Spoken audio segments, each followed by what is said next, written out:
How to view someone's TikTok profile without them knowing.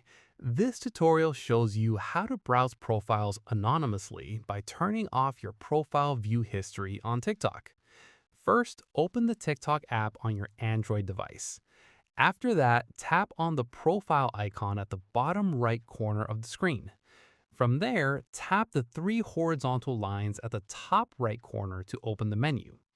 At this point, tap on Settings and Privacy.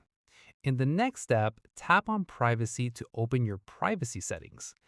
Following this, scroll down until you find the Profile Views option and tap on it. Once done, you'll see a toggle for Profile View History.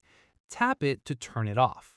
From here, a prompt will appear explaining that turning this off means you also won't be able to see who viewed your profile.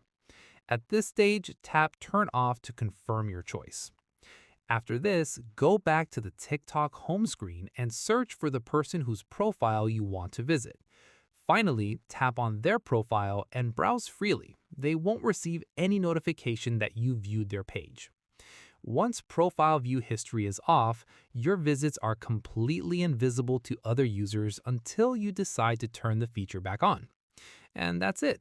If this TikTok tip helped you browse profiles without being seen, give it a like, subscribe for more TikTok tutorials, and tap the bell icon for updates. See you in the next one.